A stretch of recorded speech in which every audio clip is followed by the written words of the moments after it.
Happy 75th Blue Angels. Happy anniversary, Blues. Gosh, what a great 75 years. And you are truly the ambassadors of Pensacola to the world. Thank you for your service and all you do for us. Hey everybody, this is Alex Andrade. I'm the state representative for House District 2, the proud home of the U.S. Navy Blue Angels. I just want to say happy 75th anniversary to the Blue Angels. Thank you so much for what you mean to our community and what you've done for Northwest Florida. It's always a pleasure seeing you practicing lunchtime over Pensacola Bay, and it's even more of a pleasure seeing what y'all do in July every year, making everyone here in Florida and here in the United States so proud. So thank you again, keep flying in formation, and have a great show. Hi, I'm Buzz Ritchie, and I want to say congratulations to our Blue Angels for representing Pensacola and Florida and the nation around the world in their wonderful, highly orchestrated air shows. Appreciate you guys. Hi, my name is Scott Davison. I'm the Director of Military Affairs for Congressman Gates. And on behalf of Congressman Gates in Florida District 1, we want to wish the Blue Angels a happy 75th anniversary. And thank you for all you do in your service to this country. I'm Roy Kinzig, founder of Veterans Flight. On behalf of Veterans Flight and all our pilots, I congratulate the Blue Angels on their 75th anniversary. The Blue Angels are the world's best flight demonstration team, and Veterans Flight is honored to be able to fly with them as part of the Pensacola Beach Blue Angels Airshow. Hello, I'm Jim Martin from Mars Irish Pub in Pensacola. We're here to wish the Blue Angels a happy anniversary. Happy anniversary! Happy 75th anniversary, Blue Angels. I have so many fond memories growing up watching the air shows from the beach and from a boat for so many summers, and I am so proud to have Pensacola as my hometown. From the Goodman family to the Blues, happy 75th anniversary! From the University of West Florida School of Nursing, happy 75th anniversary to our Blue Angels. Go Navy! I'm Buck Mitchell with Seville Quarter in downtown Pensacola, and I just, from my family and the Good Time Gang here at Seville, all our employees, we want to congratulate the Blue Angels on 75 great years of bringing the sound of freedom and flying over these beautiful skies of Pensacola. Thank you, God bless, and congratulations on 75. Hey, this is Chad Brillante of ESPN Pensacola. First off, don't judge me with the glitter. Just got done filming and there's a reason for it. And second, want to say happy 75th anniversary to the Blue Angels, because honestly, is there anything cooler? I can't think of it. Happy anniversary. Thanks for making our city proud. Hi, I'm Congressman Matt Gaetz, and as Northwest Florida's representative, it is my honor to wish a happy 75th birthday to the Blue Angels. You don't look a day over 29, and it's fantastic for Northwest Florida to be able to call this mission our very own. We view it as our birthright in Northwest Florida to be able to watch the Blue Angels practice and pierce the clouds as they engage in their maneuvers that instill patriotism and pride in so many of our residents. And when there is loss, it's our hearts that fill with sorrow and grieve for those who have given so much to our great country. May it be another great 75 years and beyond for the Blue Angels. Fly high and know we're proud of you. Hi, I'm Rear Admiral Kyle Kozad, President and CEO of the Naval Aviation Museum Foundation here in Pensacola, Florida. On behalf of my entire staff, I'd like to offer our congratulations to the Navy's Flight Demonstration Squadron, the Blue Angels, on their 75th Diamond Anniversary. Very few things exemplify a culture of excellence and a demand for precision and perfection that the Blues exemplify day in and day out. Here's looking at your next 75 years for success and safety, and my personal congratulations to a job well done to Blue Angels past and present. Fly Navy.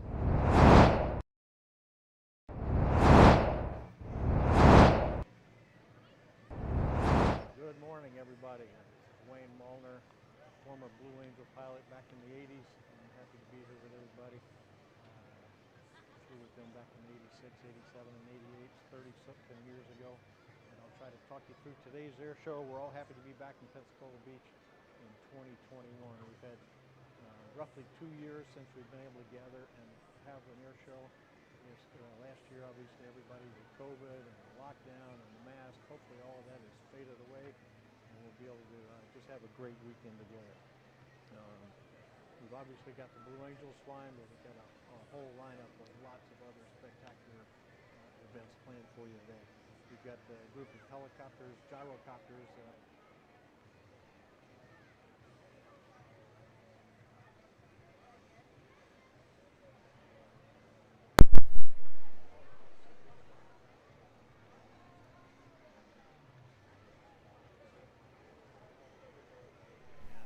You're going to see a heck of an air show from these guys on the civilian side.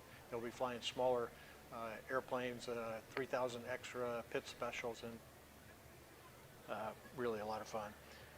Also, we'll have several of the Navy training airplanes coming out from NES Whiting Field up in Milton, only 30 miles or so from here. So you'll get a good look at those. You don't normally get to see those up close, so you'll have a lot of fun seeing both the propeller-driven trainer and also the helicopter trainer. So we'll look forward to seeing those. We got thousands of people out on the beach already this morning, and I'm sure there are many thousand more coming. And we're looking forward to a really terrific weekend for the next 2 days. All right, we're going to go now to a tape that we have of Julian McQueen. Many of you know him. He's a local Pensacola guy, and he's going to say a few words to us now and get us kicked off.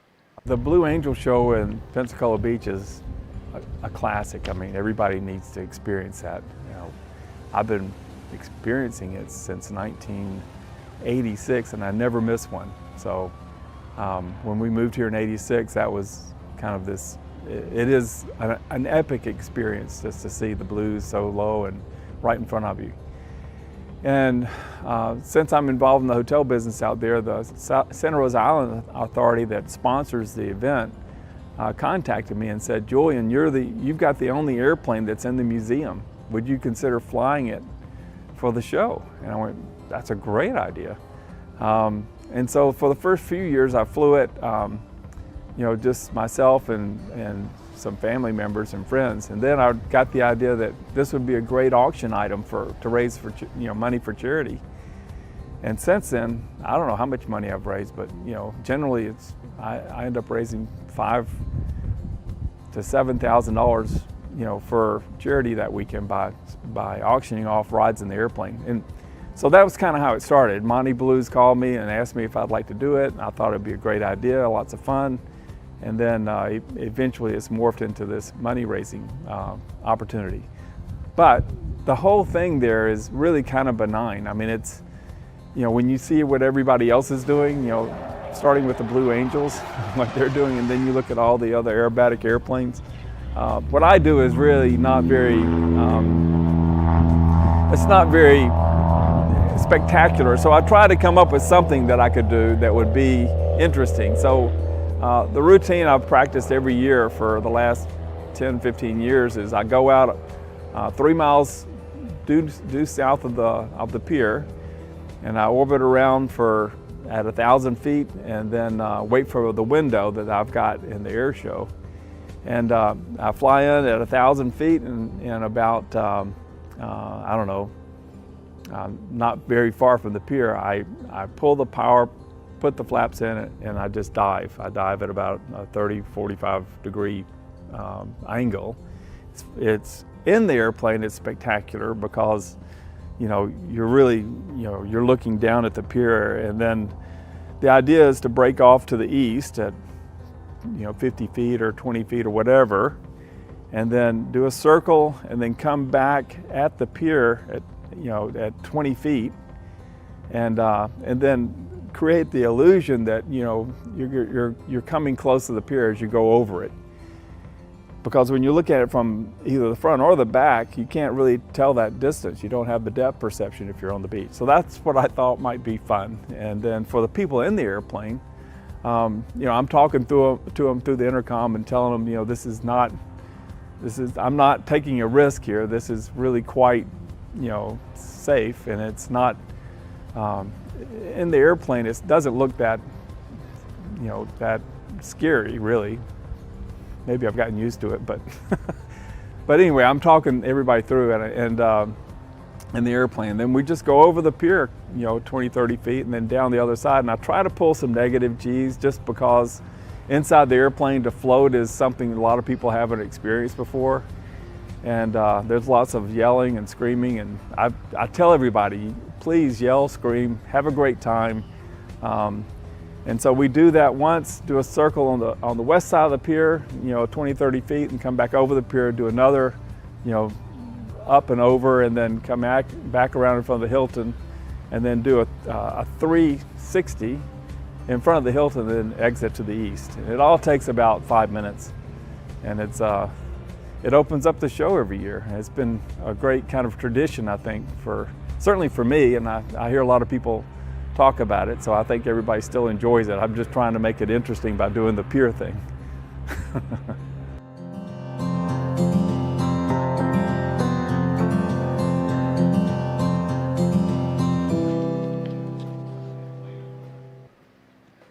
Thanks, Julian. You'll see him flying that Widgeon tomorrow. He'll be flying shortly in his Honda jet. Now, we'll talk about that briefly in a few minutes. The next demonstration we have coming is from a group of guys flying a gyroplane. And I'm going to have to read my notes here because I'm not totally familiar with this. I talked to the guy that's one of the leaders. What they're flying is called a Magny Gyro. They're hoping to have 8 airplanes today. They're flying out of Gulf Shores, Alabama. The first group, they think, will be 4 airplanes, and it will be led by Mark Sprigg. He is the owner of Magny Flight Gyros, which is over at Jack Edwards Airport in Gulf Shores, Alabama. He's the country's leading sales dealer of the Magny Gyro. He's a former Army medic, spent 35 years as a flight and trauma nurse. He's also the former owner of the Buckner Brewery in Cape Girardeau, Missouri. So let's all visit that. The second group is led by a friend of mine. His name is Steve Bacon. He's a former Marine helicopter pilot. He flew with American Airlines. He was an international wide-body captain, just retired in the last year. And so he's filling his retirement time, having a good time flying these gyros. They're not doing any specific maneuvers that I'm aware of. They're going to fly in groups of 4 and do some passes left and right and let you get a good look at these things a little closer than you would anywhere else. The way this aircraft works is it uses the forward motion of the airplane to spin the rotor. And that creates the lift that a normal airplane would create with its wings. This plane is always in what they call an auto-rotative state, meaning that even if the engine were to fail, the wings or the rotors would provide enough lift where the airplane could come down and safely land without just plummeting, as you might expect a helicopter might. These are Magny Gyros. They're manufactured in Milan, Italy, and then they are shipped to the U.S. as a kit, and you can put them together yourself. Apparently this is made so that the average person can put this together and maintain it and fly it with very little expense. The model you're going to see today is the M24. It's a 2-seat plane. You sit side by side, which is unlike a lot of small airplanes where you sit forward and back. You get to sit side by side, and Steve, he actually lives in New Hampshire, so his version is heated, so he can fly it around in the winter and not freeze. The company also makes 2 tandem models. One is called the M16 Trainer, and the other one is an M22. So there's various options you can get. You don't have to get just one of these gyrocopters. Most of the engines today are called the Rotax 915.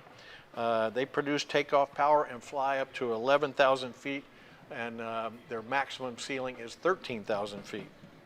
These are turbocharged and they're fuel injected. The aircraft, he tells me, is tested to 5.5 Gs, which is a lot of Gs for any airplane, much less a helicopter. He says in his experience, it's difficult to maintain more than about 2 Gs. You can pull 3 or 4, but it won't sustain that for very long.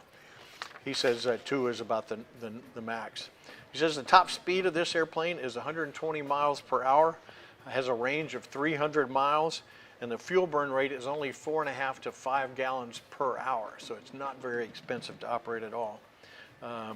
This airplane also can take off on a very short field, 350 feet, so it doesn't need much runway to get up in the air and have some fun. He says this aircraft can do 90% of what a normal helicopter can do at less than 10% of the cost. And as I said before, most people can do their own maintenance on the airplane without much expense.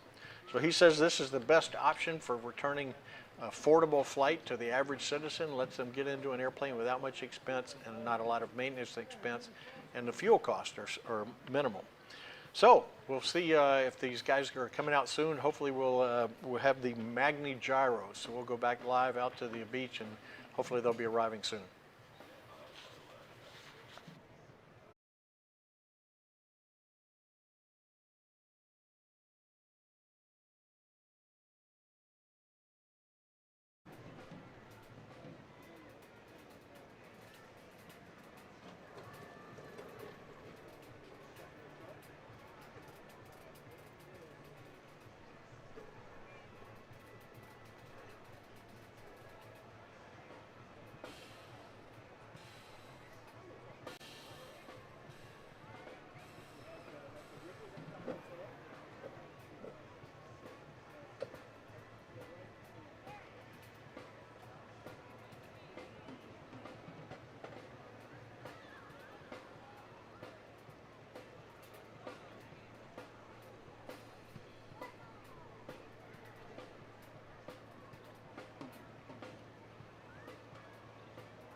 Bruce. Bruce. Bruce. Is it on? Does it say video? Yeah. Push a button. Just touch one button.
How close is he?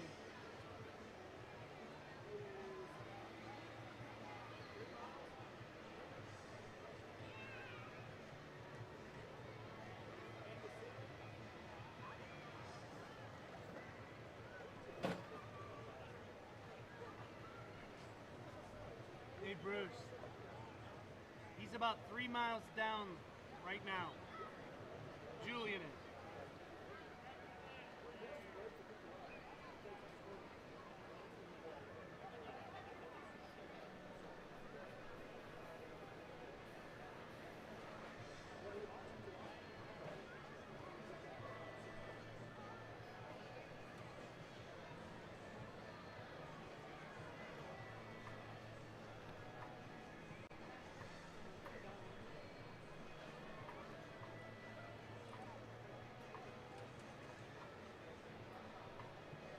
How close is he?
boosters coming from that direction, so at least we know.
All right, flying the Honda jet you just saw was Julian McQueen. You saw the video earlier of Julian discussing the Widgeon. He'll be flying that tomorrow, so you can see that he's quite a versatile pilot. Goes from flying a World War II type seaplane to flying a Honda jet. It's a light business jet. I bet most people associate Honda with motorcycles and cars. Well, they also build the Honda jet. It's a light business jet, has 2 engines. It's produced and built in Greensboro, North Carolina, oddly enough. You'd expect it to be built in Japan, but luckily it's built in the U.S.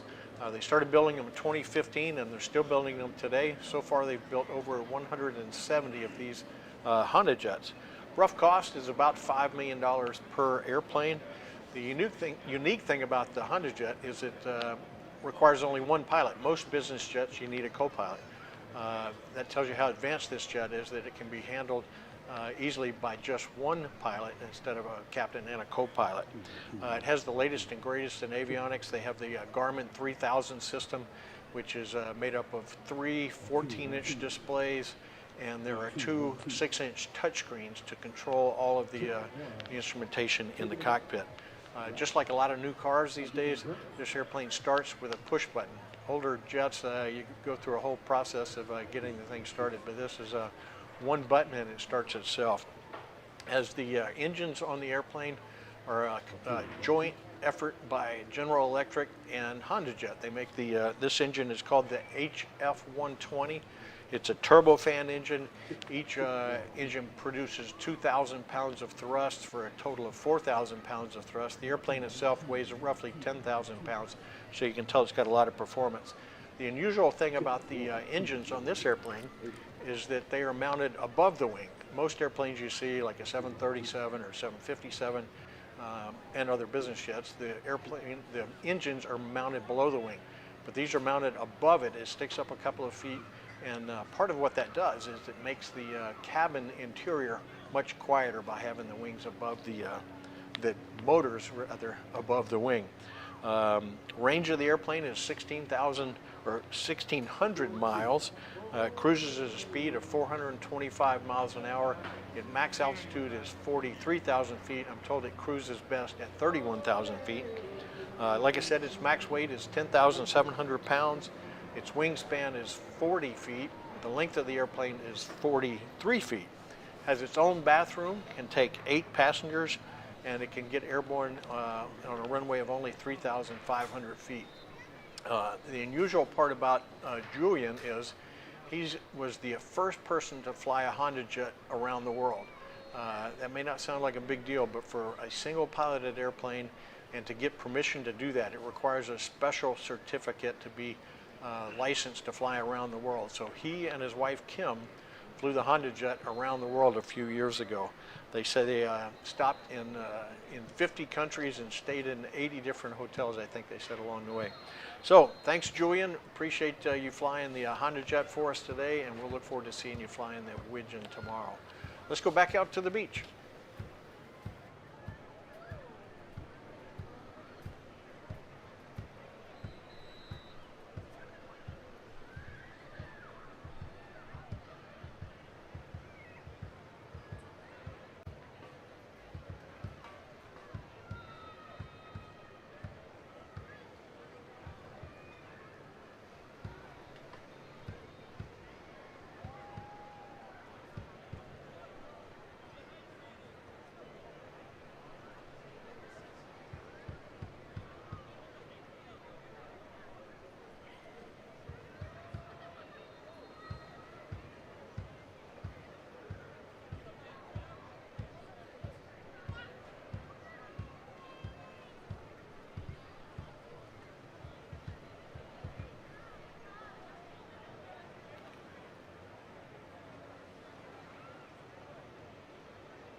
right, we've got a short video coming up from Gary Sinise. Most of you people are famous or aware of his fame from the Forrest Gump movies and lots of other movies as well. A very famous actor and a huge friend of the military. Gary Sinise, he's done fundraisers all over the world for veterans and wounded vets, and we've got a short video from him now, so let's go to that. Gary Sinise.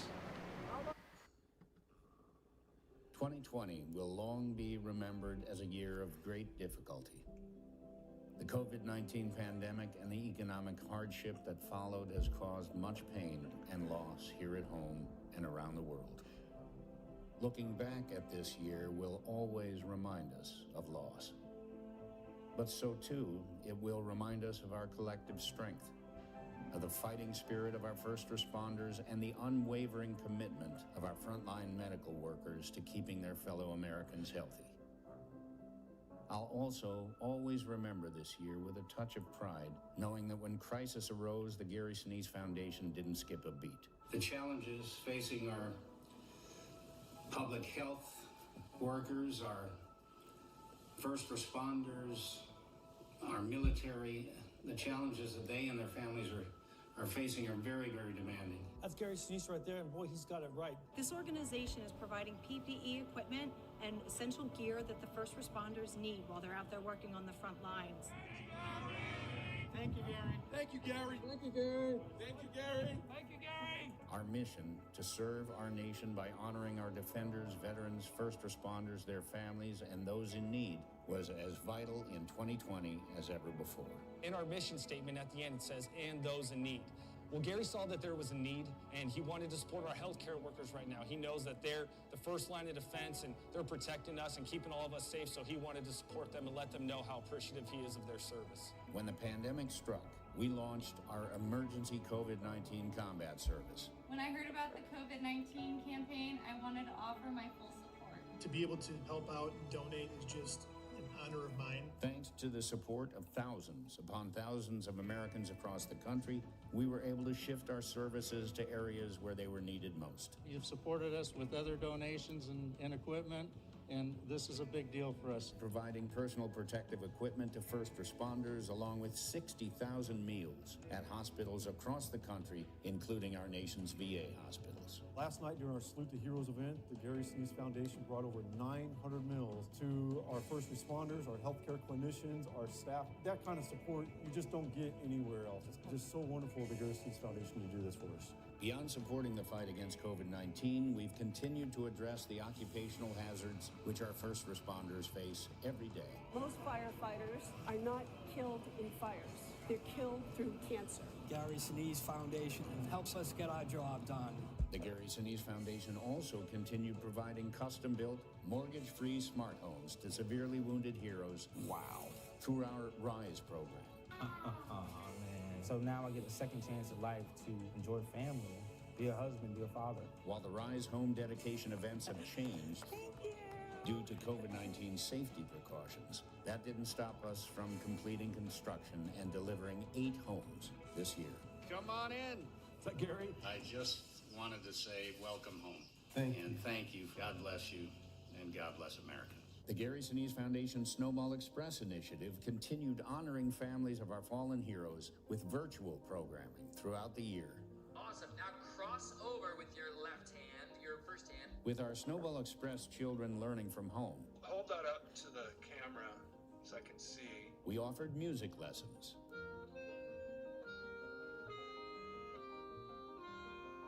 Given by members of the Lieutenant Dan Band. How did it feel to do it just by yourself? Nervous. Nervous, but you sounded great. Very nervous. But you did really, really good. Set up virtual visits to aquariums and elsewhere direct to computer screens. So we really got the story for Dolphin Tale 2.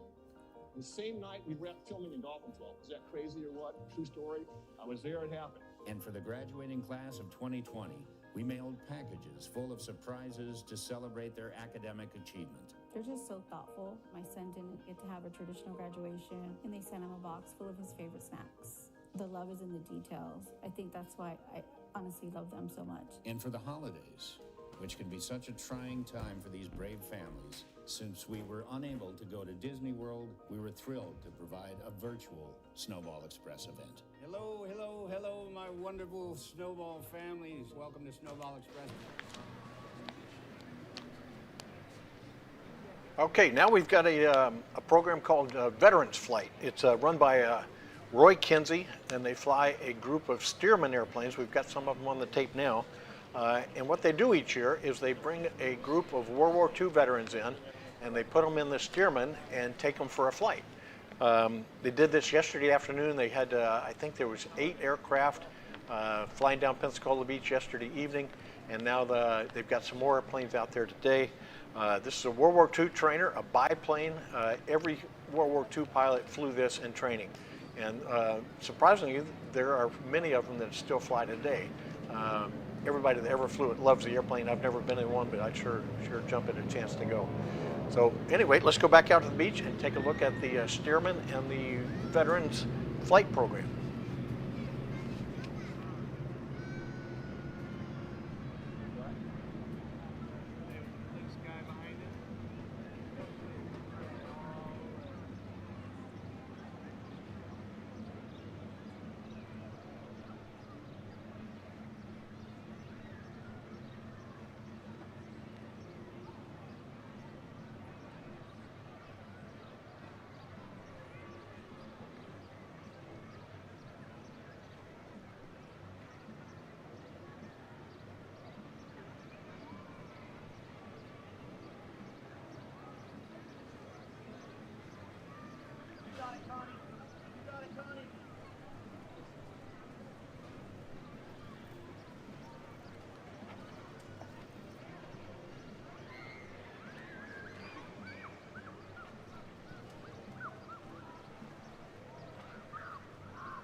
All right, looks like we've got some airplanes inbound from Training Air Wing 5 out at Whiting Field in Milton, about 35 miles northeast of here.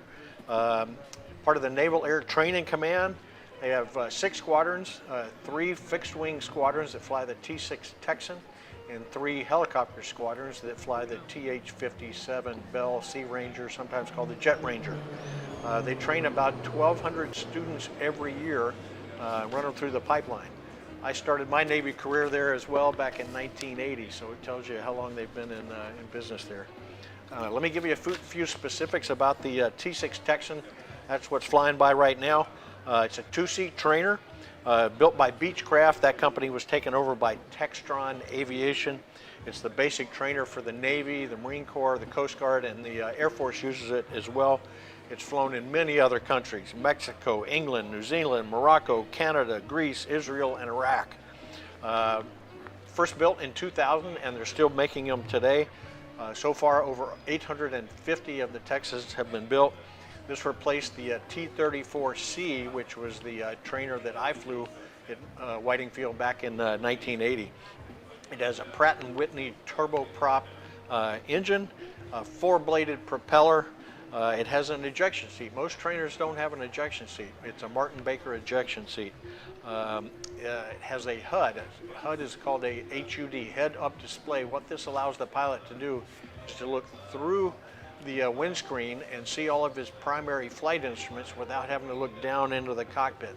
So it's this is also leads them onto the airplanes they're going to fly in the fleet. The F-18 has a HUD. All tactical jets have a HUD these days, so that the pilot can look through the windscreen and still see all of his primary instruments displayed there and not have to look down into the cockpit. It also has what they call a glass cockpit. In the old days, all of the gauges were what we call round dials, steam-driven gauges. Well, now everything is on glass. It's has a 6 multifunction displays.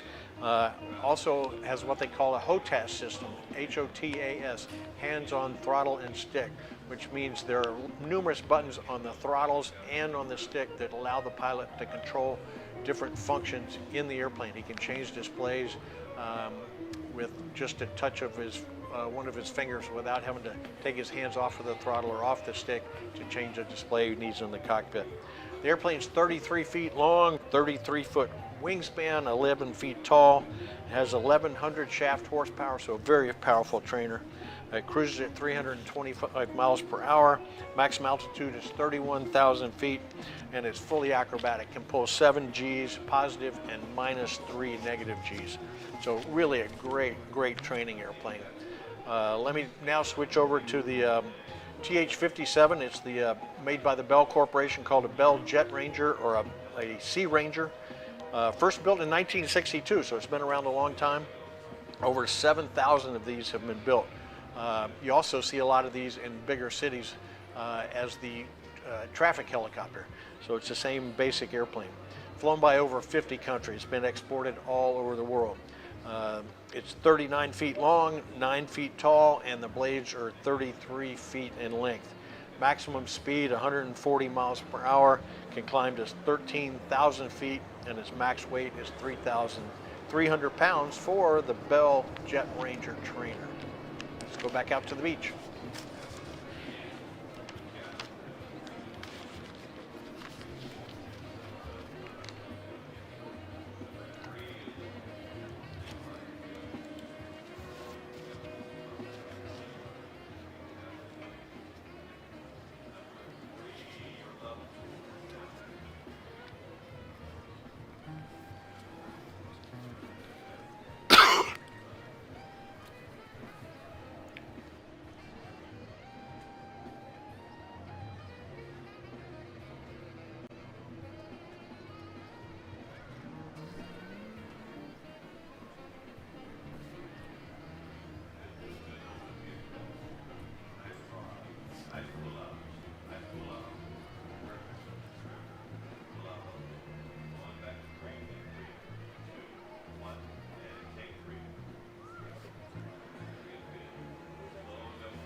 to see you, man. You too. What's that, man? Yeah, they conned me into trying to.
Okay, overhead right now we've got Kevin Coleman. Let me tell you about this guy. He is a child prodigy. He first flew when he was 10 years old, got his pilot's license on his 16th birthday, and started flying air shows at the age of 18. He went to Louisiana Tech University, got an aviation management degree, so you can tell this guy's in aviation his entire life. He is a member of the U.S. Advanced Acrobatic Team. He just finished his first year on the Red Bull Challenger Cup and finished 3rd overall in the world. Let me tell you, those guys that fly on that Red Bull air show team are the best of the best. And for him to finish 3rd is a major feat. He flies the Extra 300 SHP, has a roll rate, as you can see, is very dynamic, 400 degrees per second. I flew the A4 in the Navy, and we thought it was a quick rolling airplane. It rolled at 270 degrees per second. This does 400 degrees per second, so you can tell he's really spinning that thing around. The other thing about this plane is it pulls plus 10 Gs and minus 10 Gs. Let me tell you, that's something spectacular. Most military jets won't pull but 7 or 8 or 9 and -2 or so. For him to be positive 10 Gs and negative 10 Gs tells you the performance of this airplane. Let's go back outside and watch Kevin Coleman.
Oh, you're the best.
Next up, we have Gary Ward. He's flying the MX-2. What makes this airplane unusual, it's completely carbon fiber, which makes the airplane super light, but also super strong. And with the horsepower in that, he's got a Lycoming 6-cylinder engine, produces 350 horsepower, gives him phenomenal performance throughout his air show. The airplane is 21 feet long, the wingspan is 24 feet, weighs about 1,300 pounds, has a 3-blade propeller, and unlike Kevin Coleman, who was 26 years old, guess the age of Gary Ward. He's 70. So you're seeing a senior airshow performer here. Looking forward to seeing Gary perform. Let's go out to the beach and see Gary Ward.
Next up, we have Skip Stewart. He's flying the Pitts Special. It's a biplane. This is essentially the muscle car of acrobatic airplanes. If you like Corvettes and Mustangs and Camaros and GTOs and Roadrunners, you're going to like this thing. It's got 400 horsepower. Airplane only weighs 1,100 pounds, so it's got a lot of thrust to weight. It's got a 3-bladed propeller. His max speed is 300 miles per hour. His stall speed is a mere 58 miles per hour, so it can fly both fast and slow. Skip is the winner of the Art Scholl Award for Acrobatic Excellence, so that's a very prestigious award in the acrobatic community. He has over 10,000 hours of flight time, so a very experienced pilot. He's been on the airshow circuit for 14 years. I'm told that his signature move is to cut a ribbon over the pier towards the end of his airshow. What he does is have two people holding up a ribbon between two poles, and he flies between those poles and cuts the ribbon as he flies upside down across that. So we'll look forward to that at the end of his performance. We'll now see Skip Stewart.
Okay, next up we have 5 short videos for you that concern different topics that I think you'll find of interest. The first one is the Coast Guard cutter Walnut. It's the large ship you see parked out there on the beach.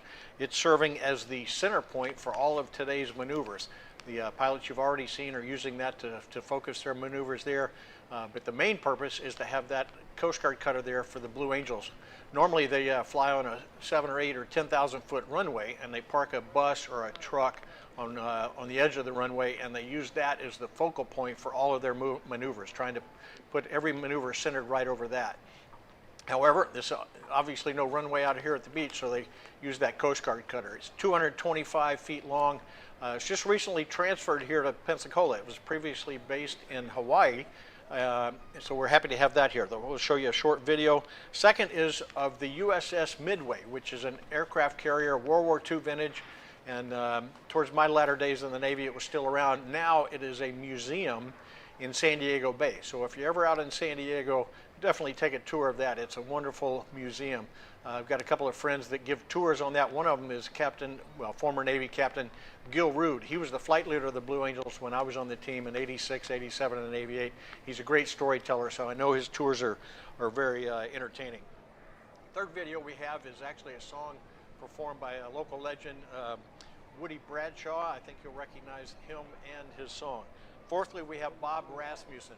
Bob was a Blue Angel pilot back in the 50s, late 50s, 57, 58, and 59. I've known Bob a long time, really talented guy.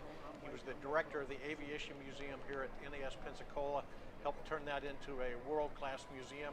He's also a world-renowned aviation artist, sculptures, and just a very talented man, so I think you'll be interested in hearing about him.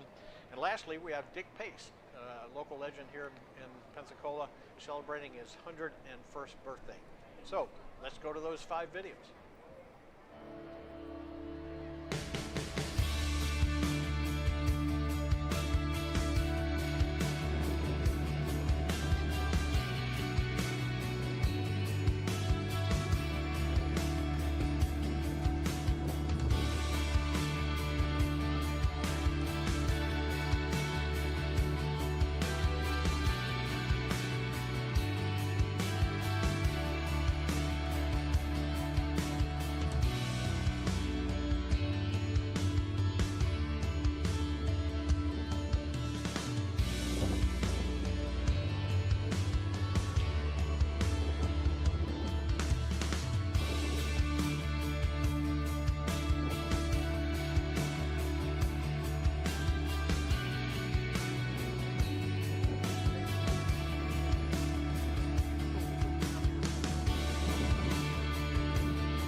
Like the calm before the storm, a crowd begins to swarm like it's a holiday. 6 men step into freedom, made of steel and angel wings. It's time to kick the tires and light the fires and hear the jet propulsion sing. It's a high fly, drive-by, dazzling aerobatic show. And Mach speeds electrifying children young and old. See every twist, turn, spin, and roll from the Navy's most elite. Cutting through the sky like a bolt of lightning with a roaring thunder sound. You can hear it echo up and down the beach. The blues are back in town. They're the pride of Pensacola and revered around the world, mesmerizing millions at supersonic speeds. These brave real-life heroes make us wonder, make us dream that we can kick the tires and light the fires and fly a big blue F-18. Yeah, it's a high-fly, drive-by, dazzling aerobatic show. Mach speeds electrifying children young and old. See every twist, turn, spin, and roll from the Navy's most elite. Cutting through the sky like a bolt of lightning with a roaring thunder sound. You can hear it echo up and down the streets. The blues are back in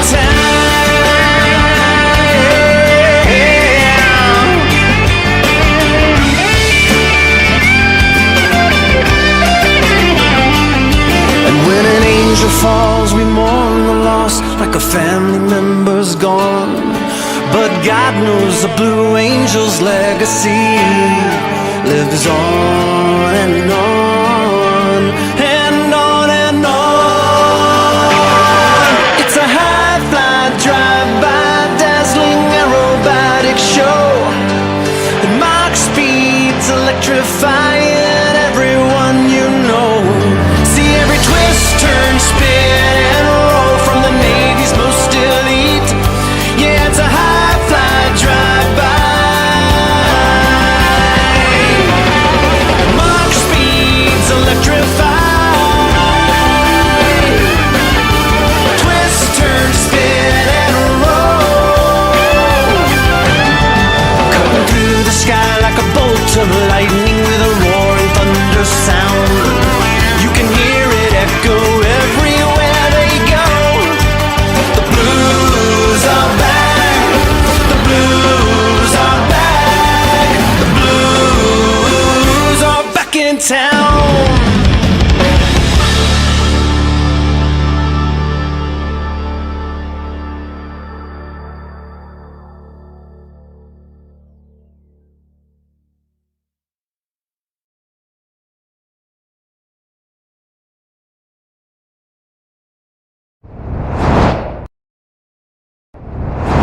Happy anniversary to our very own Blue Angels, and may one day I get a ride in the back seat. Hey! Happy 75th anniversary, Blue Angels. Hi, I'm Virginia Buchanan, and I'm wishing our Blue Angels a happy 75th birthday. For 75 wonderful years, you have faithfully filled your mission and spread joy and pride in our country. We love you, we appreciate you, and we celebrate you every year, but particularly this year, your 75th anniversary. Happy birthday, Blue Angels. Hi there, Tom Frost here from the 2013 through 15 Blue Angels team. I just wanted to pass along my heartfelt congrats to the 2021 team for a great season so far, and also wish the entire Blue Angel organization a happy 75th anniversary. I'm so proud and humbled to be part of such an amazing organization and group of professionals and great friends. I look forward to seeing you all real soon, and I'm glad to be here. Hey, I'm James Brisione from Angelina's Restaurant. Me, my wife Brooke, and the kids love watching the Blue Angels. from our back porch. We can see them. It's one of our most proud parts of Pensacola. So happy 75th anniversary, Blue Angels, and made a little something special for you right here.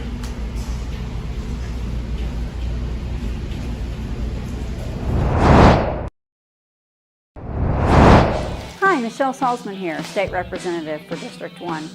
We are here to celebrate and honor the 75th year of our great Blue Angels. As an Army veteran and former admin at NETSI, I always enjoy the fun Go Army Beat Navy profession.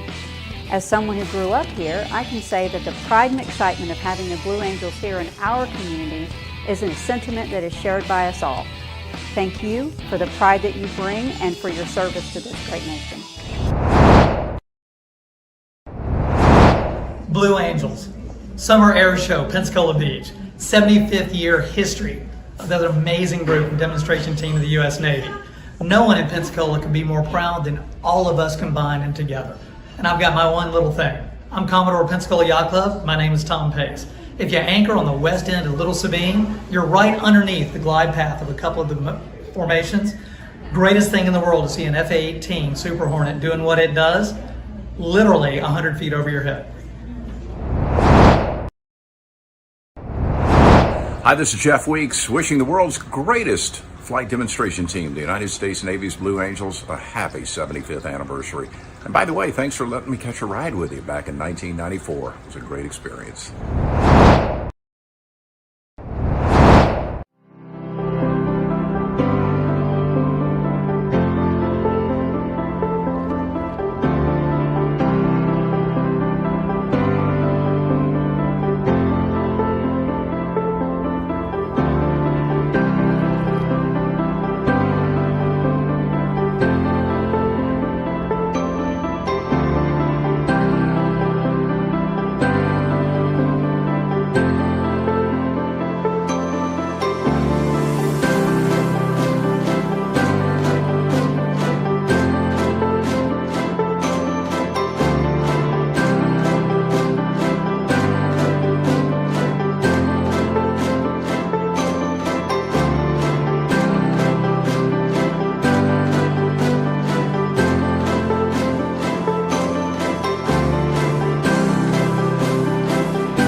Hi, my name is Captain Tim Kinsella. I'm the Commanding Officer of Naval Air Station Pensacola.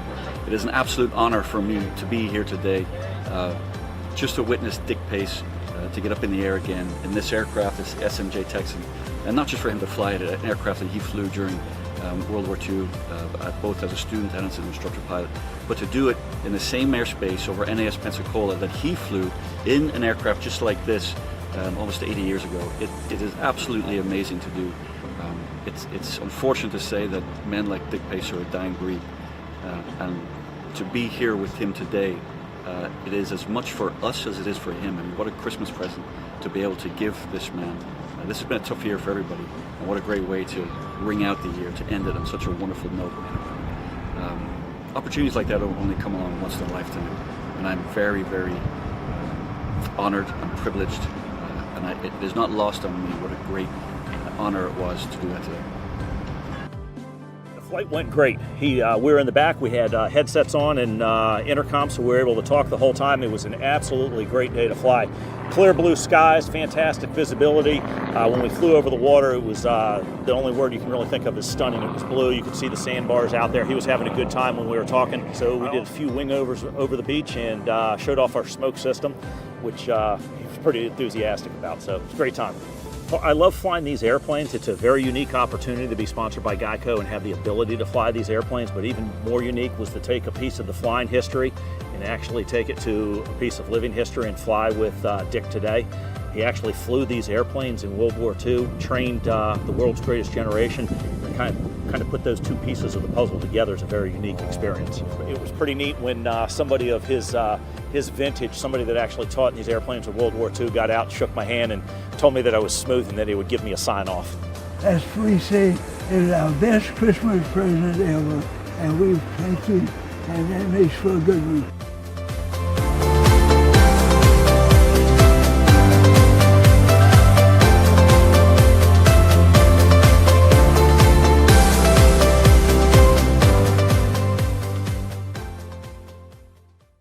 Show your pride. Order the Blue Angels Florida license plate online at blueangelsplate.org. Open to all Florida residents. Order today at blueangelsplate.org.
happy anniversary to our very own Blue Angels, and may one day I get a ride in the back seat. Hey!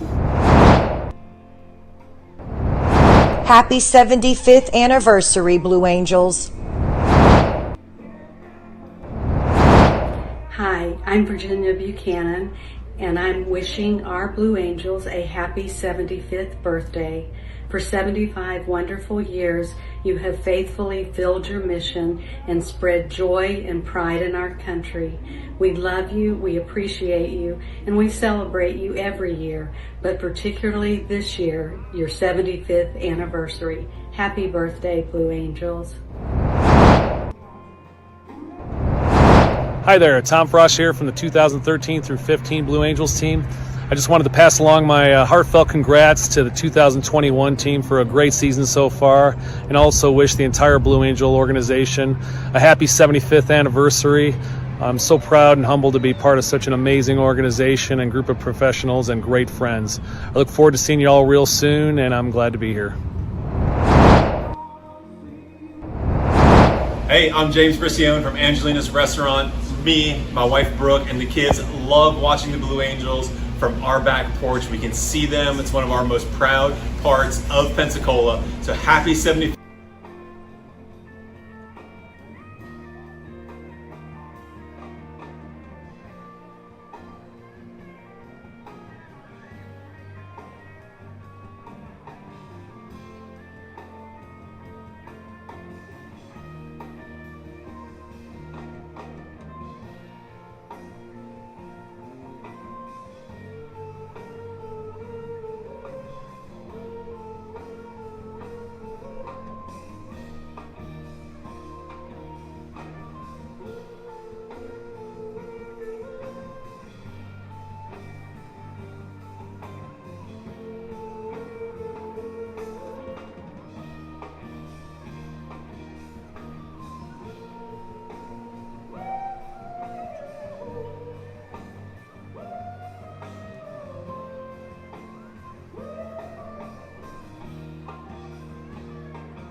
I'm going to Disney.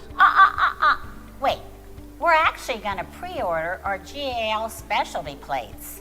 It's the best way to support the wonderful work of the Florida Guardian Ad Litem program, their volunteer child advocates, and Florida's most vulnerable children.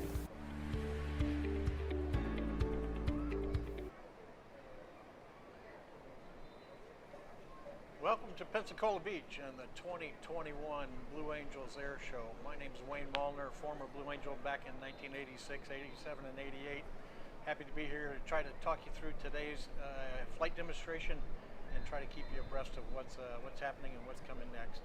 Let me just briefly introduce the pilots that you'll see here today. The commanding officer and flight leader of the Blue Angels is Captain Brian Kesselrig from Fargo, North Dakota. Flying on the right wing, the number 2 pilot is Lieutenant Commander James Haley. He's from Canada, Texas. The number 3 pilot on the left wing is the Marine Corps representative, Major Frank Zastapool. He's from Kingwood, Texas. Number 4 pilot, the slot pilot, is Lieutenant Commander James Cox. He's from Chesapeake, Virginia. The number 6 pilot, back for his second tour with the team, is Commander Ben Walburn from Ole, Pennsylvania. And the, let me find it here, the number 6 pilot is Lieutenant Commander Lance Benson. The number 7 pilot is the narrator for the Blue Angels. He's also the person that flies the media rides and goes into town ahead of the, one day ahead of the rest of the team to help set up the air show. meets with the FAA, the Airshow committee, take care of hotels, rental cars, blah, blah, blah. Make sure the show's ready to go for the rest of the guys when they arrive the following day. His name is Lieutenant Julius Bratton. The number 8 Blue Angel is Lieutenant Caitlin Forster. Her job, she's the events coordinator. She coordinates all of the air shows from day one through the final show at the end of the season in November. Very big job coordinating all of that months and months in advance. What happens is on Wednesday, she hands the folder over to number 7 as they go off to the new air show, and they say, good luck, hope you have a nice weekend. And number 7 carries out the rest of the plan. So we're looking forward to seeing them today. The Blue Angels have the, I'll just go through some of the normal narration that you would hear from the team's narrator if he were available. Since 1946, the Blue Angels have had the rare privilege of demonstrating to the American public the precision techniques of naval aviation, hoping to inspire our young men and women to choose careers in the United States Navy and Marine Corps. The maneuvers you will see demonstrated here today are neither stunts nor daring feats, but are refinements of basic techniques taught to every prospective naval aviator. These maneuvers will be seen at a very low altitude in tight formation, so that you may see and take pride in the precise fashion in which your Navy and Marine Corps pilots are trained to fly. We'll go out to the air show now and take a look from center point, and as soon as we get word that the Blue Angels are airborne, I'll be back with you.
afternoon, everybody, and welcome to the 2021 Blue Angels Pensacola Beach Air Show.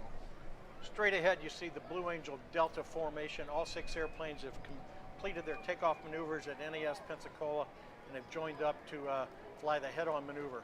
You see that the solo pilots have already detached from the boss. They'll fly overhead, accelerate to 400 knots, and then they will turn back in to fly the first of their opposing maneuvers. Basically, the air show is broken up.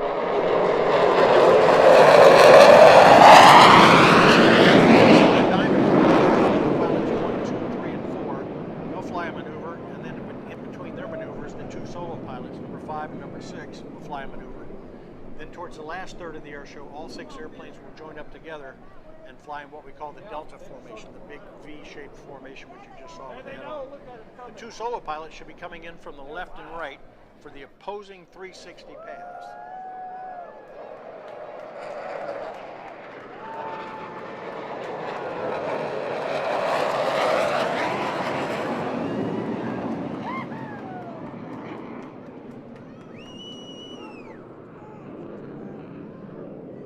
The next maneuver is what we call the Diamond 360.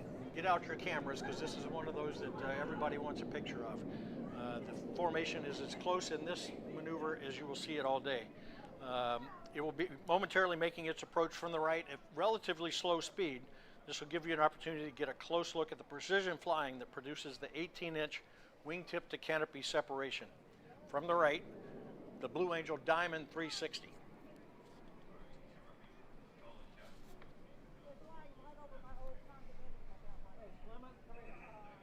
See how far away he is? Look way out there.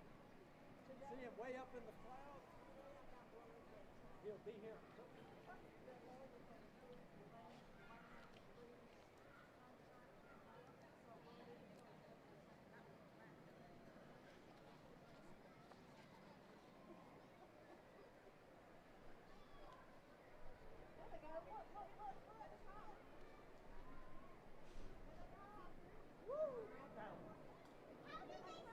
Here they come.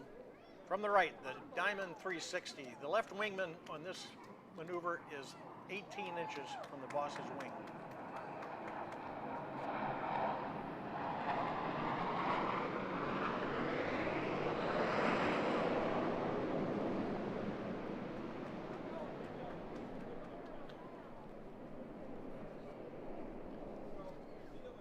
The next maneuver is called the Knife Edge Pass. The 2 solo pilots will be coming from the left and the right, and it cross its center point in a full 90 degrees angle of bank.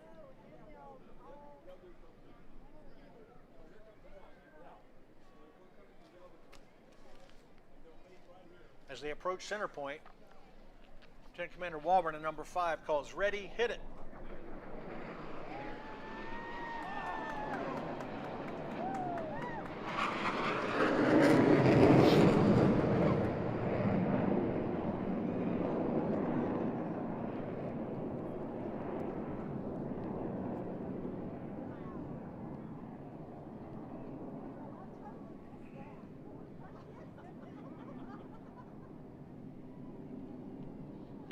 The next maneuver is the Diamond. They'll be coming in from the right. As they approach, this maneuver is likely familiar to those who have seen the Blue Angels perform in the past. From the right, at 400 miles an hour, the Delta roll. All 4 aircraft rolling as one in this graceful 360-degree rolling maneuver.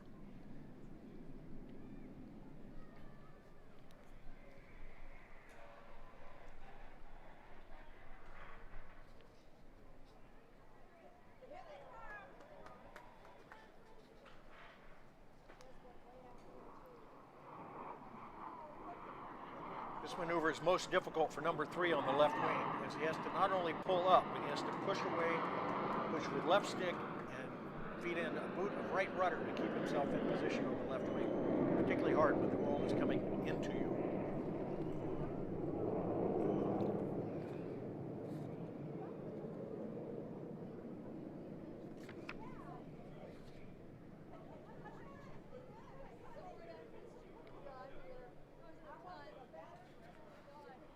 Okay, next we have the solo pilots again. They're coming in from the left and the right for the opposing inverted roll.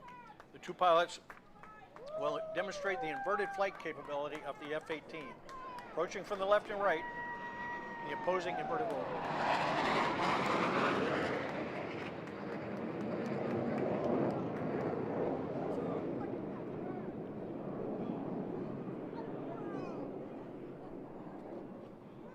People are often curious what speeds they fly. Well, for the Diamond in most of these maneuvers, they're flying between 350 and 400.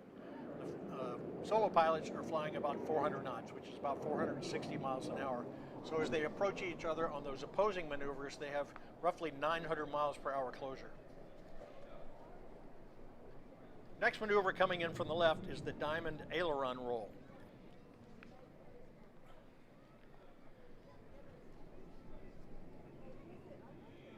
As they approach center point, Boss Kesselring will call a little pull, smoke on, ready, hit it, and all four aircraft will roll their aircraft 360 degrees simultaneously.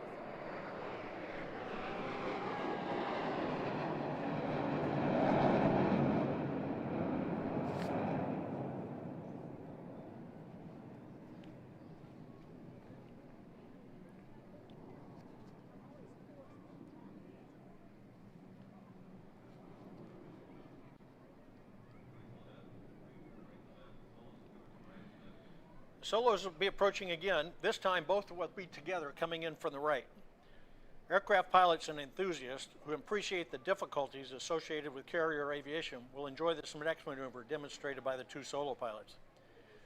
To the right, they will establish a mirror image formation, but look closely. Both aircraft are in the carrier landing configuration as they approach for the maneuver we call the fortis. The landing gear is down, the flaps are down, the tail hook is down, and this is called the dirty position, with all of that drag hanging from the airplane.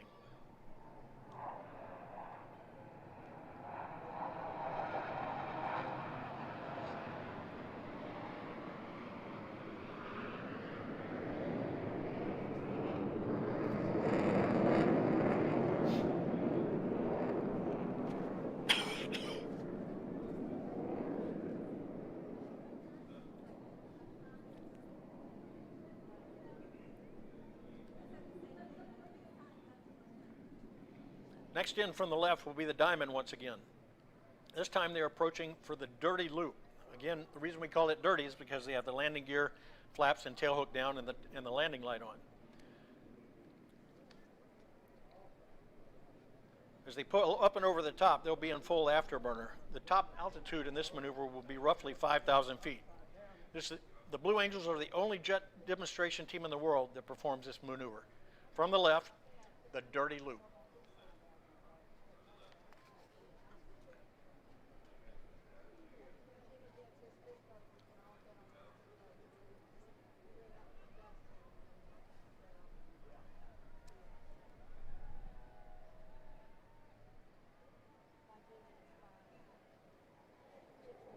Coming in from the left now, the Diamond dirty loop.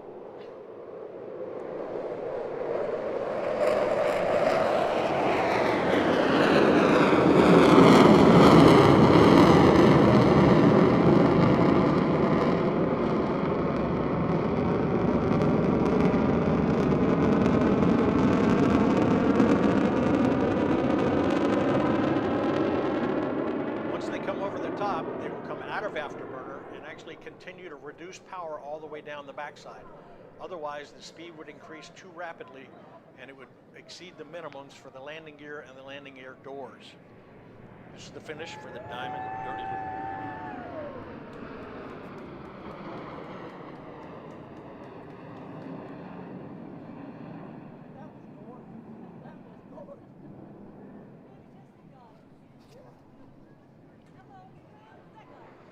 Next in is Blue Angel number 5 from the left, Commander Walburn, flying the minimum radius turn.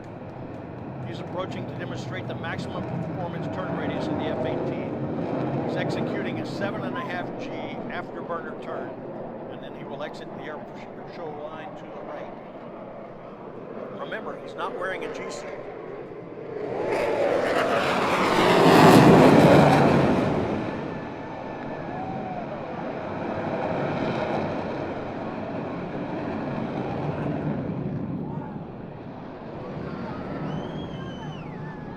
ask about pulling G's. It's very hard to describe it. If you flew it in the airplane, after 10 seconds, you'd know exactly what I mean by pulling G's. Positive G's or negative G's. If you've ever been on a roller coaster and gone through the bottom of a big swoop at the bottom of a roller coaster, you might feel a heaviness in your seat. Well, you might be pulling 1.5 or 2 G's. Well, number 5 in that maneuver was pulling 7.5 G's. So if he weighed 200 pounds, his body would theoretically have weighed 1,400 pounds in that maneuver. Next from the right is the diamond. They're approaching for a maneuver we call the double farvel. This is one of my favorite formations. If you notice, number 2 and number 3 are upright, but the boss and number 4 are both upside down.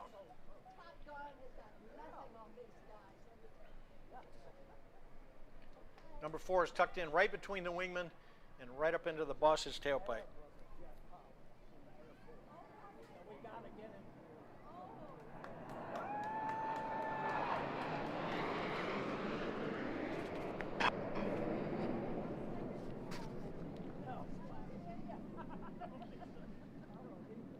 Next, coming in from behind the spectator area are the 2 solo pilots once again. They will be coming in for the opposing minimum radius turn.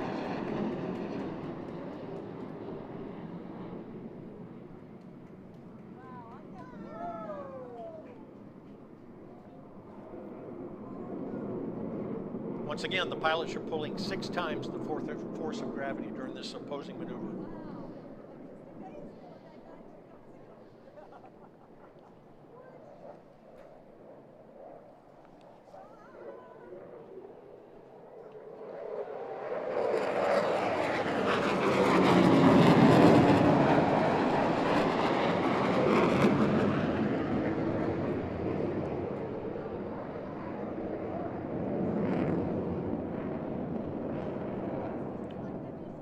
Okay, it's time to get your cameras out again. Once again, the diamond will be approaching from the right and slightly from behind the spectator area for a maneuver we call the fan brake.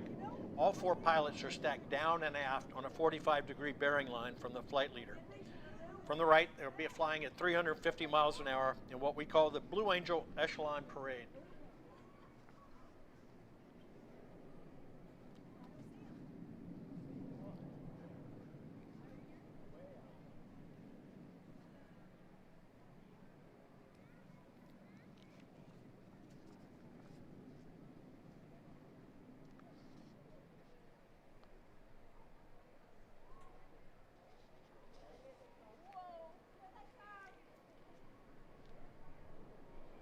Right there.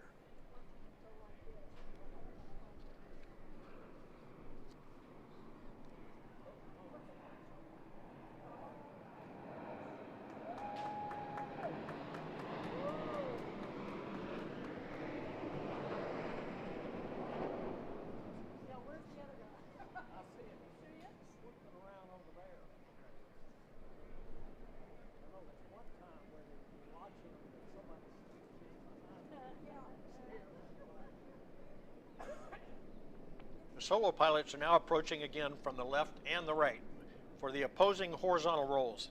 Setting up for this maneuver, Blue Angels 5 and 6 are converging on center point to demonstrate the rapid roll rate of the F-18's fly-by-wire flight control system.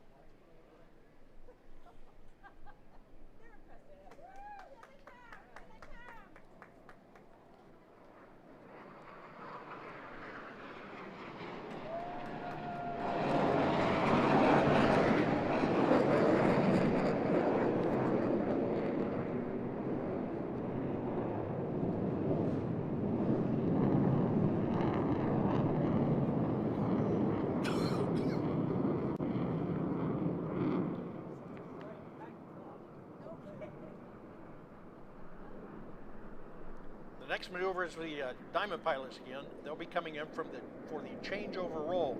This comes from the left side and slightly in front of the crowd at about a 45-degree angle. They'll pull the aircraft up and start a roll, and then halfway through the roll, they'll move from echelon position back into diamond. Beautiful maneuver.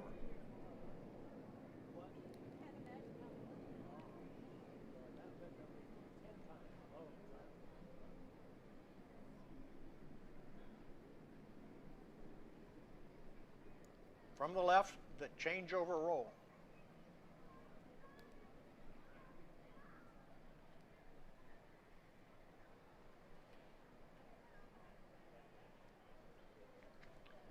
Notice they're in a left echelon formation at this point. As they approach the very top of the maneuver, they'll switch back into diamond. And for those people on the beach, they're going to get a surprise right at the end of this maneuver. Blue Angels 5 and 6 will do what we call the sneak pass. They will fly by just under the speed of sound. One aircraft will come from the left at very low altitude and sneak up on everybody. And then a few seconds later, number 6 will come from behind the spectator area and sneak up on them again.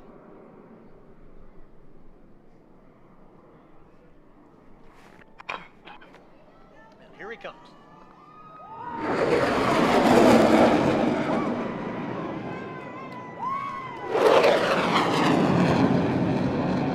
Follow Blue Angel number 6 as he goes into the vertical. He will fly 5 or 6 horizontal rolls in the vertical. He will top out at about 10,000 feet.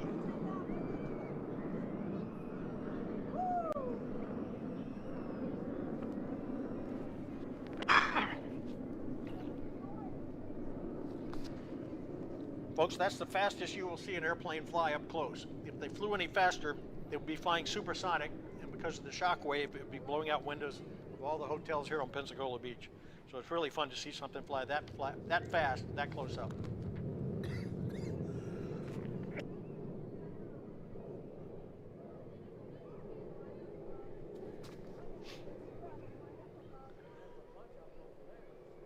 Next maneuver will be coming in from the right. It's the line abreast loop.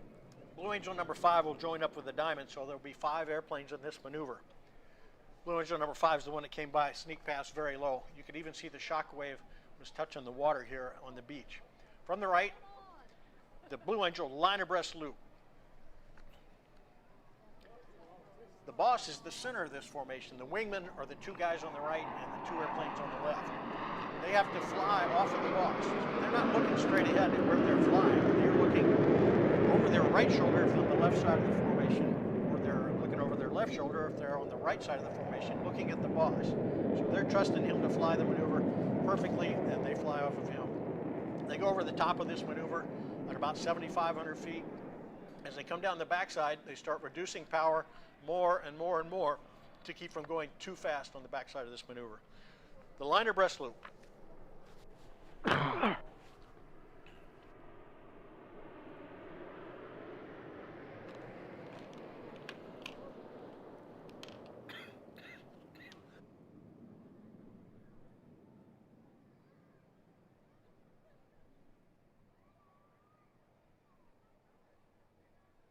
As they leave the flight line, they go to what they call Diamond Stinger. The 4 Diamond pilots go back to the Diamond formation, and Blue Angel number 5 attaches to the end of number 4 in the Stinger position. He then detaches Blue Angel number 5 as they set up for their next opposing maneuver, the opposing 4-point hesitation roll.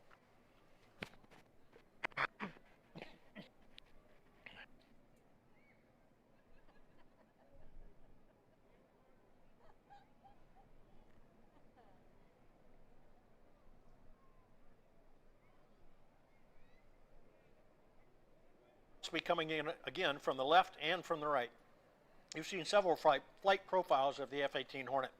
The 2 solo pilots will now demonstrate roll rate control. Approaching center point, they will roll their aircraft 360 degrees, pausing after each 90 degrees of roll. The opposing 4-point hesitation roll.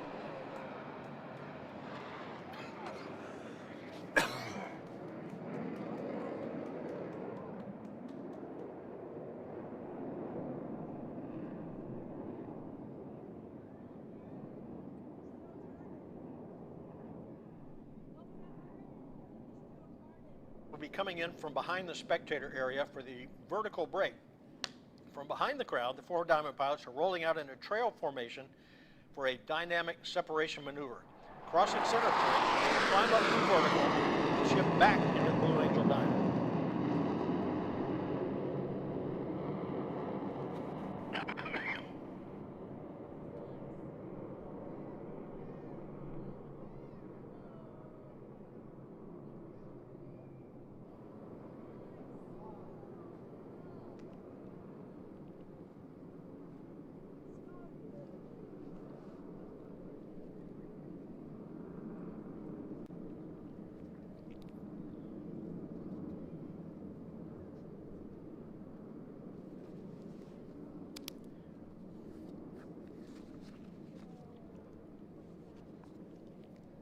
You can now watch the three wingmen try to join up in the diamond formation. Sometimes the rendezvous of the aircraft getting back together is exciting to watch as the maneuvers. These pilots they're going in full afterburner to get joined up as closely as possible to each other. Well, the Solar snuck up on me. They're now flying a maneuver we call the opposing vertical pitch. It demonstrates the impressive pitch rate of the F-18. Crossing center point, they execute a maximum performance climb, and now they follow that with a split S reversal, bringing their aircraft back to show center.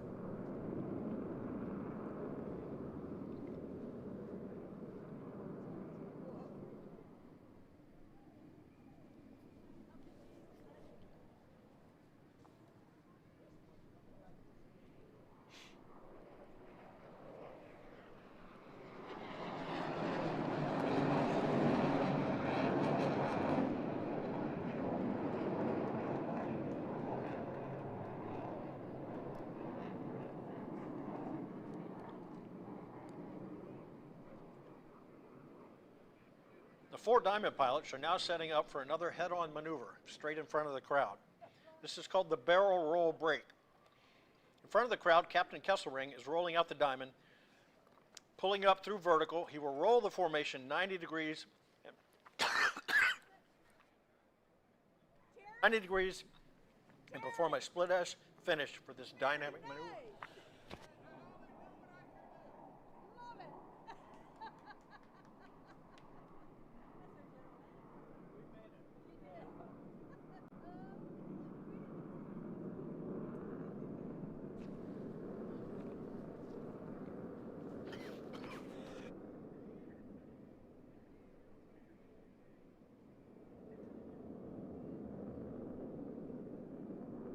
Pulls back to level, each pilot will perform an individual brake turn, exiting the flight line in a separate direction.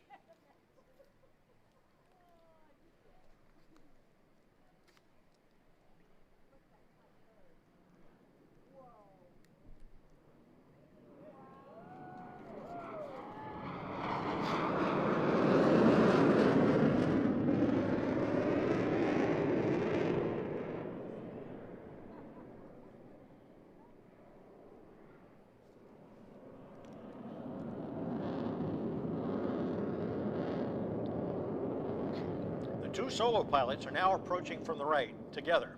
They'll fly a maneuver we call the double tuck-over roll. As they approach center point of the flight line and cross, they will simultaneously roll their aircraft 450 degrees in section. This is particularly difficult for Blue Angel number 5, as he loses sight of number 6 during the roll.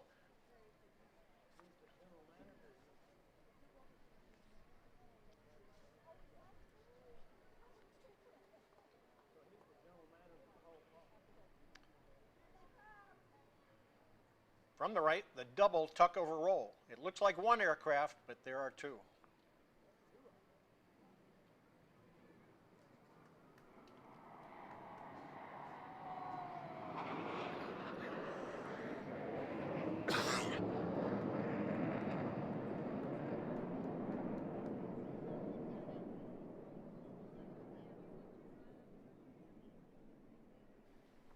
Diamonds is now approaching from behind the crowd for the low brake cross. Commander Kesselring is rolling out the diamond formation for another dynamic maneuver. Approaching center point, each pilot will perform an individual brake turn and exit the flight line in a separate direction. Afterwards, they will come back for a cross.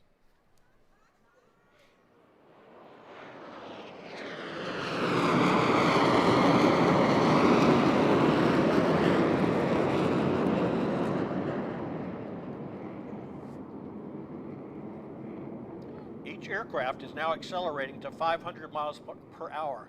They will perform a reversal turn back towards the flight line. You should be able to follow the smoke trails as the four aircraft to converge on center point with maximum closure and minimum separation.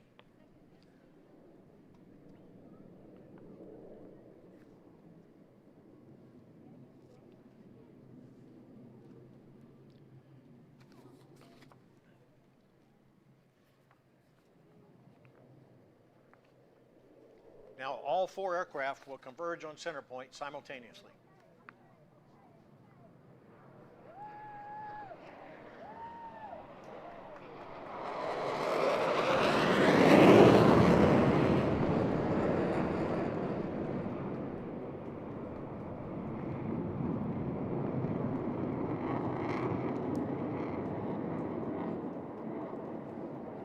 The two solo pilots are now approaching from the right for the high alpha pass. They will demonstrate the slow speed handling characteristics of the Hornet in the clean configuration. They will pass before you, virtually standing Blue Angels 5 and 6 on their tails at less than 120 miles per hour. The fly-by-wire flight controls provide slow speed handling that sets the Hornet apart in the air-to-air combat arena.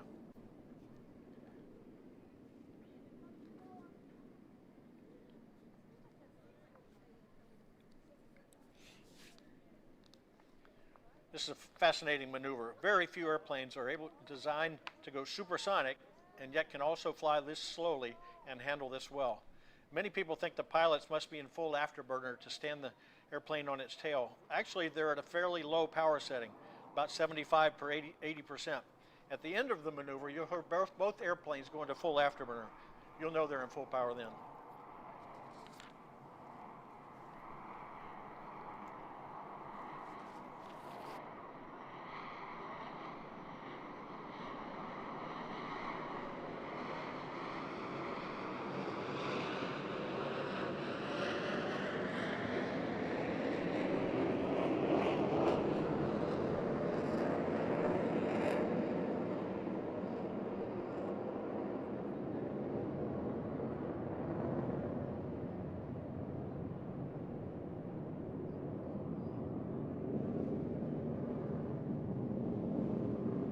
Side of the crowd and slightly out over the water, about 45 degrees angle off from the beach.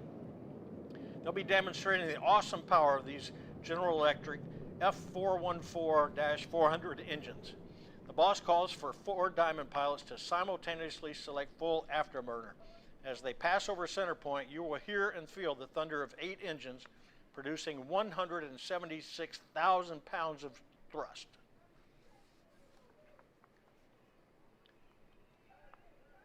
I like this one because you get to see 8 afterburners right in your face. They used to say that you're seeing more horsepower today.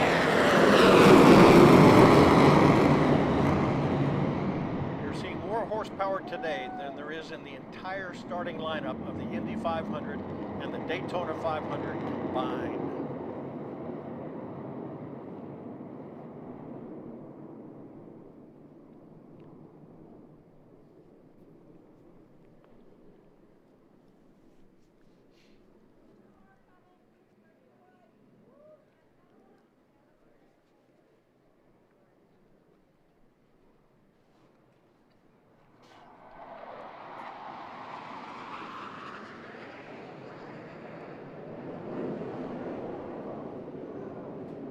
Now finished the Diamond and solo portion of the air show.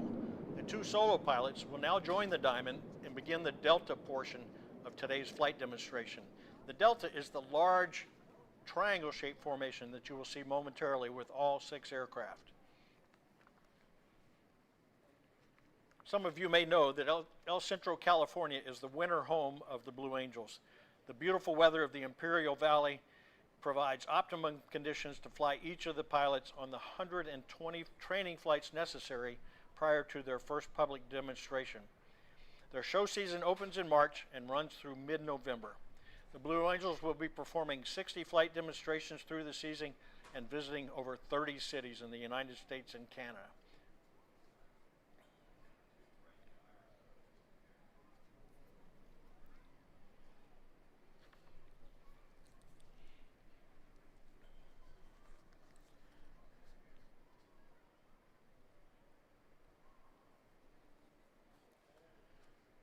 The next maneuver is the Delta roll. It'll be coming in from the right side and from behind the spectator area. Blue Angels 5 and 6 have joined the Delta and the 6-plane formation that they've been flying together since 1958.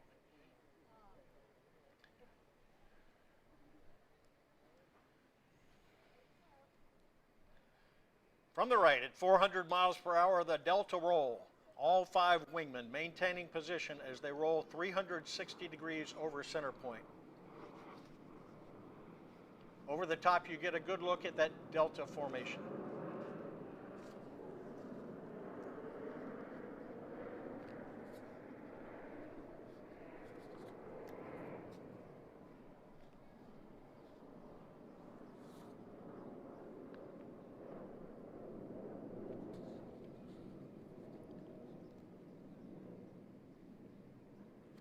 As they exit to the left, observe as Captain Kesselring brings the formation back to the flight line.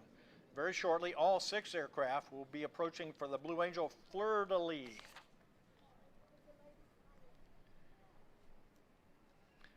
The fleur-de-lis is one of the prettiest maneuvers the Blue Angels fly. There's a lot going on here, so I'll try to break it down for you. They start with the maneuver going up in a double arrowhead formation, and they pull about 4 Gs. About 45 degrees nose up, the boss calls ready brake, and all 6 airplanes break out in separate directions. Then the slot pilot calls, number 4, he calls ready roll, and all 6 airplanes roll 360 degrees simultaneously. Then the 4 diamond pilots continue up into a loop as the 2 solo pilots have stopped upside down, and then they in the spectator area. The coolest part of this maneuver happens to be as the 4 diamond pilots rejoin the boss upside down at the top of the loop. From the left, the Blue Angel fleur-de-lis.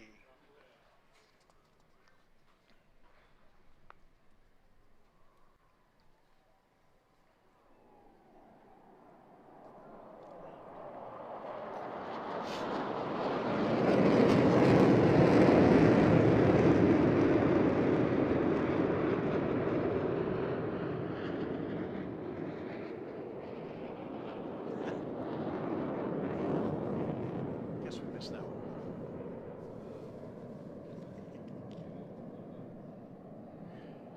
As the 2 solo pilots exit behind the crowd to the right, the 3 wingmen are in the final stages of their rendezvous and will soon be back on the wings of Captain Kesselring and Blue Angel number 1.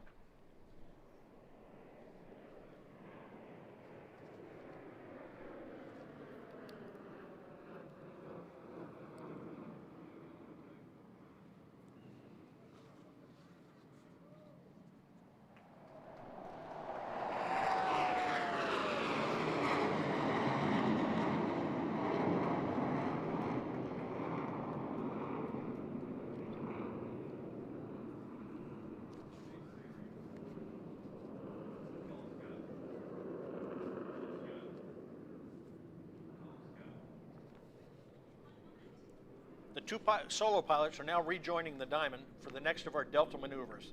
It's called the loop break cross. Lots of people refer to this as a bomb burst, but since the Air Force Thunderbirds have a similar maneuver and they call it the bomb burst, we prefer the more accurate description of loop break cross.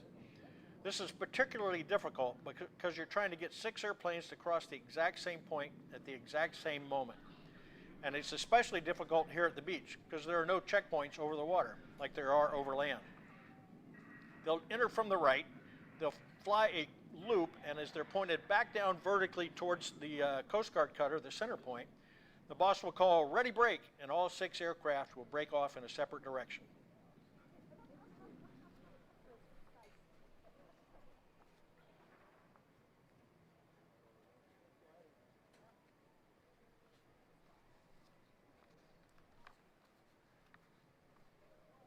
From the right, the loop break cross.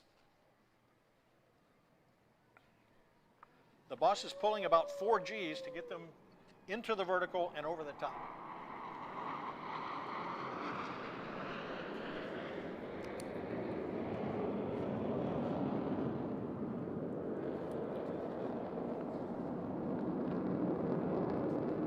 Passing the vertical, Captain Kesselring tilts his head back so he can pick up the flight line here at the beach show. Over the top, he's floating the formation to put them directly over show center. Now watch closely as Captain Kesselring calls, smoke on, ready brake.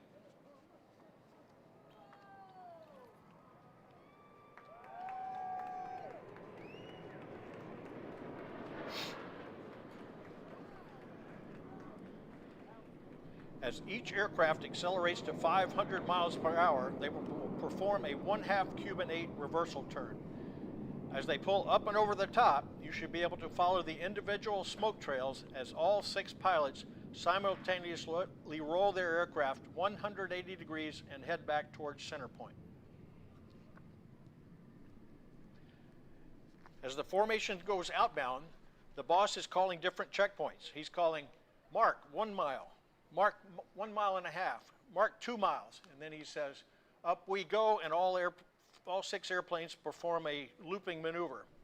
Then he calls vertical at 45, over the top at 65, meaning 6,500 feet. And then as he's coming back down the backside of the loop at about 45 degrees, he calls ready roll. And all 6 aircraft simultaneously roll back upright. Then as he's coming inbound to the cross point, he says mark 2 miles, mark 1.5 miles, 1 mile. And from that point on, everybody's holding their airspeed. And right now we should see 6 aircraft passing over the center point simultaneously with nearly 1,000 miles per hour of closure.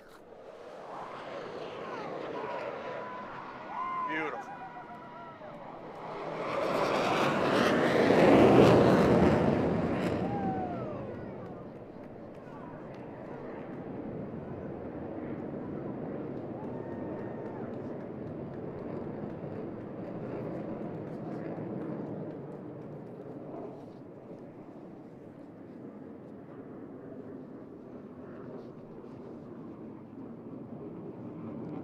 All 6 pilots are rejoining now into the Delta formation for one more head-on maneuver called the Delta Breakout.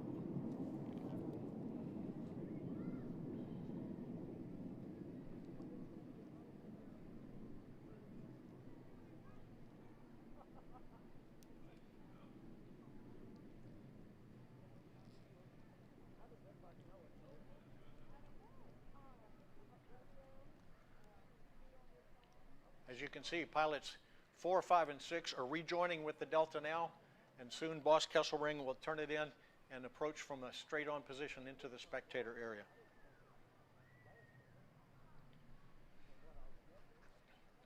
This is a maneuver you've seen quite often on TV. I know it's been flown over the Washington, D.C. celebrations.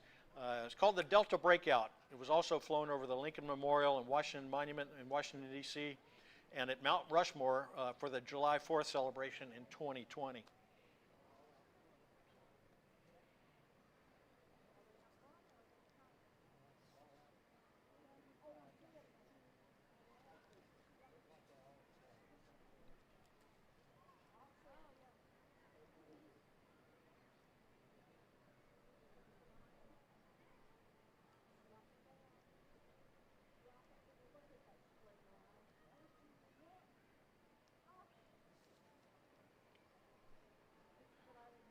Directly in front of you, the Delta is making their approach to the flight line. Approaching center point, the entire formation will separate in dramatic fashion. The Blue Angel Delta Breakout.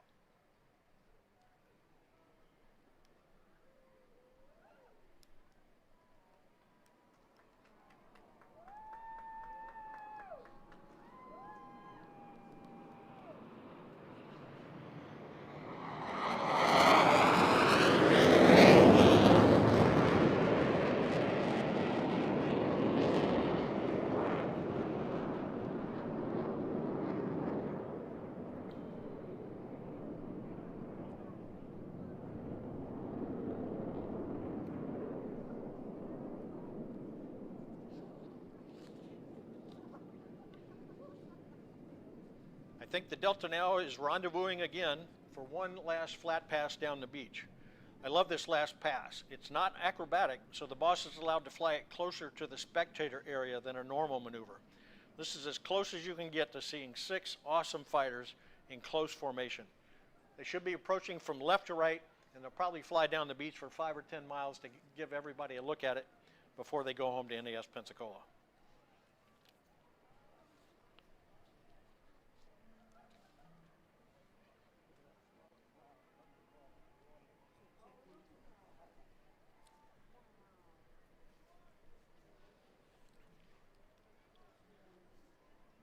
Coming in from left to right should be the Delta flat pass.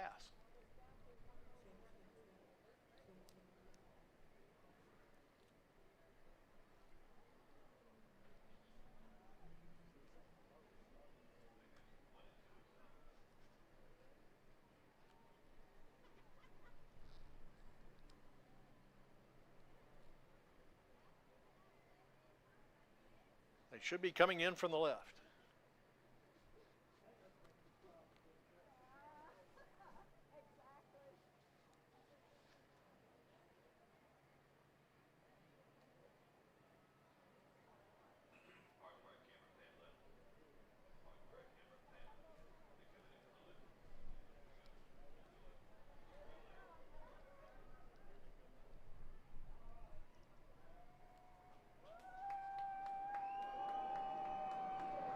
From the left, the Blue Angel Diamond 2021. My mistake, the Blue Angel Delta.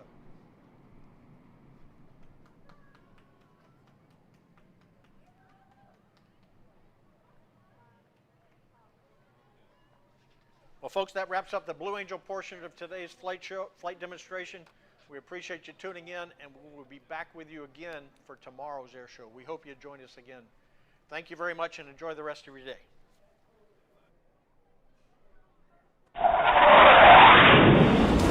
Show your pride. Order the Blue Angels Florida license plate online at blueangelsplate.org. Open to all Florida residents. Order today at blueangelsplate.org.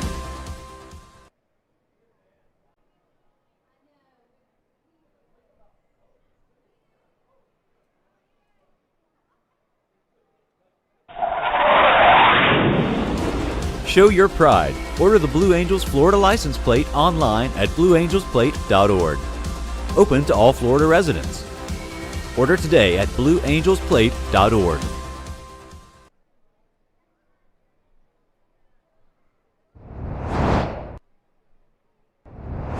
Hey, I'm Admiral Don Quinn. I was Chief of Naval Air Training when you all celebrated your 60th, and I just want to say congratulations on 75 years of energy and excellence.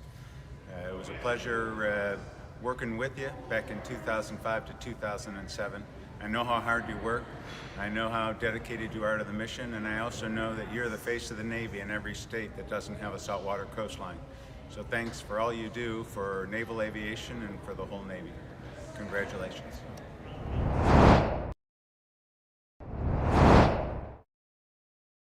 Happy birthday, Blue Angels.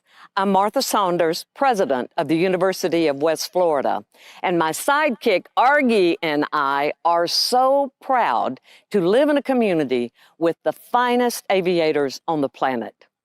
Best wishes on a great season and another 75 great years. Happy birthday.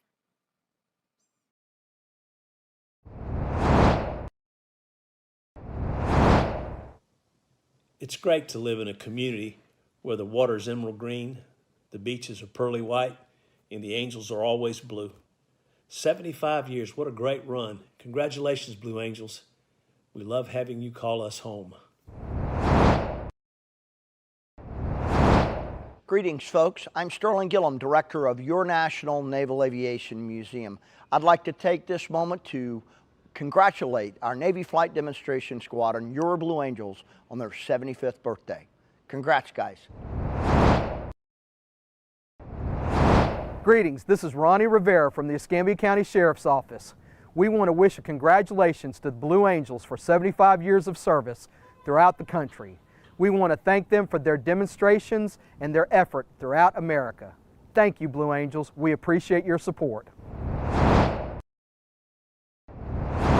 Hey, congratulations, Blue Angels, on 75 years. That's phenomenal. I'm Paul Intrican. I've been the air boss for the Pensacola Beach Air Show for the past 25 years, and it's always a pleasure to work with you guys for the show. Prior to that, as you probably know, I was an air show performer, first civilian to fly a Russian MiG-15 on the air show circuit for a number of years. So I can relate to you fellas, and I know what you do, and I have a much greater appreciation than the average bear does. Had a lot of students when I was a flight instructor out at Whiting that went on to become Blue Angels. So I have a real soft spot in my heart for you guys, a real strong attachment to the team.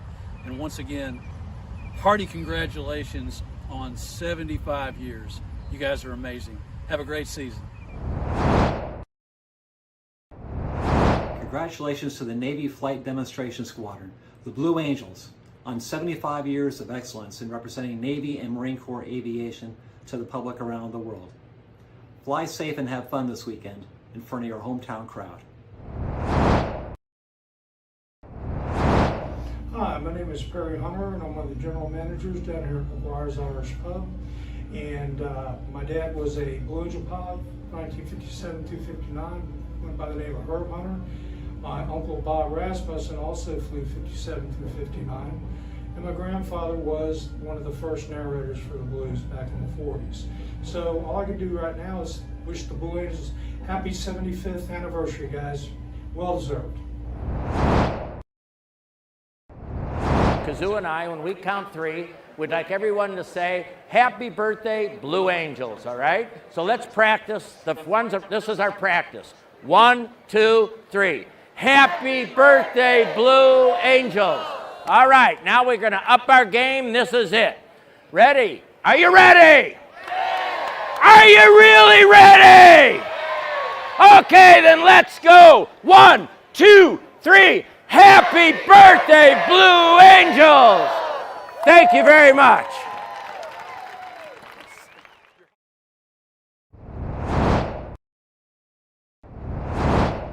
Bree Snellgrove here. Happy 75th anniversary to the Navy Blue Angels. They are always near and dear to my heart. Every year I celebrate it more than any other holiday. It falls on my birthday week, and it's something I look forward to every single year. I'm probably on the sound side right now watching you guys do a sneak pass. So happy anniversary, Blue Angels. We love you. Congratulations on 75 years, boys. We love you. Congratulations, guys, girls, all of you. Hello, Blue Angels and Blue Angels fans. My name is Ani Tadeo. I'm the granddaughter of Al Tadeo, plank owner of the Blue Angels 1946-1947 team. Thank you for all that you do, Blue Angels, maintainers, and fans. Grandpa Al never could fathom how impactful the first team could possibly be on so many people. So thank you for all that you do.